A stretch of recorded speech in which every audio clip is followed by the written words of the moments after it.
भगवान गौतम बुद्ध की इन बातों में छिपा है अशांत मन को शांत करने का मंत्र। आप भी जाने, चंचल मन को शांत करना बहुत जरूरी होता है, क्योंकि अशांत मन में कई सवाल होते हैं और यह इधर उधर भटक सकता है।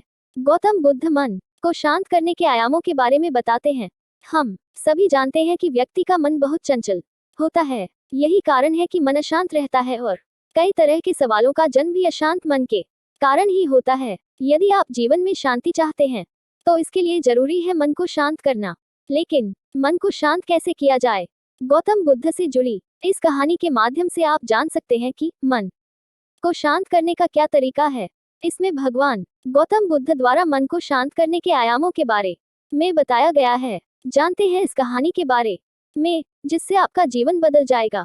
मन को शांत करने की कहानी। एक बार एक लड़का गौतम बुद्ध के पास जाकर कहता है, मेरे जीवन में बहुत अशांति है, कृपा करके आप मेरा मार्गदर्शन कीजिए, जिससे कि मैं इस अशांति से छुटकारा पा सकूं। गौतम बुद्ध लड़के से जीवन की अशांति का कारण पूछते हैं। लड़का उत्तर देता है, अत्यधिक विचारों के कारण मेरे भीतर बहुत सारे विचार आते हैं, जिससे मेरा मन अशांत रहता है। बुद्ध मुस्कुराते हुए कहते हैं, ऊपर आकाश की ओर देखो और बताओ कि तुम्हें सूर्य दिख रहा है। लड़का ऊपर देखता है और कहता है, धूप दिख रहा है। बुद्ध उससे पूछते हैं कि अगर तुम लगातार धूप में खड़े रहोगे तब क्या होगा? वह कहता है, मुझे अत्यधिक गर्मी लगेगी और शरीर में बेचैनी होगी। बुद्ध लड़के से कहते हैं कि अगर धूप में खड़े रहने से तुम्हें गर्मी लगती है तो इसमें दोष किसका है, सूर्य के ताप का या तुम्हारा? लड़का कुछ सोचने के बाद कहता है, इसका जवाब आप भी बताएं।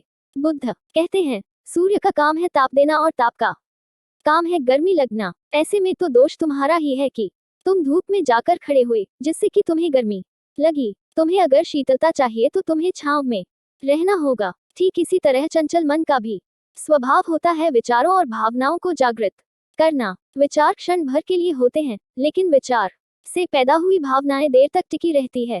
लेकिन ये तुम्हें निर्णय लेना है कि तुम्हें विचार और भावनाओं के साथ चलना है या अलग दिशा बनानी है। कैसे करें मन को शांत? बुद्ध कहते हैं, मन को शांत करने के लिए तन के आयाम पर काम करना सबसे आसान तरीका है। शरीर के स्तर पर हमारी कर्मेंद्रियां और ज्ञानेंद्रियां है। कर्मेंद्रियां कर्म और ज्ञानेंद्रियां ज्ञान से जुड़ी होती है। इससे हम अपनी संवेदनशीलता को बढ़ा सकते हैं, यानी हम जो भी काम करें उसे आनंद के साथ करें। मन के आयाम से हटकर तन के आयाम पर जाने से ही तुम्हारा चित्त शांत होगा। ऐसा करने से तुम मन के आयाम से हटकर शरीर के आयाम पर आ जाओगे, ठीक उसी तरह जैसे तुम धूप से हटकर छांव में आ सकते थे।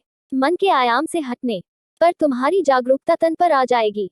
जब तुम तन के आयाम पर काम करोगे तब तुम्हारा चित्त शांत होगा। इसलिए हर काम को तन के आयाम पर करने से मन स्वतः शांत हो जाता है। अपने मन के विचार और भावना को नहीं बल्कि सुर को सुनो। लड़का बुद्ध से कहता है, अपने भीतर के सुर को कैसे सुने? बुद्ध कहते हैं, किसी शांत स्थान पर रहकर, जहां शांति हो, तब अपनी आंखें बंद करो और मन के भीतर चल रहे शोर से हटकर भीतर के सुर को सुनने की कोशिश करो।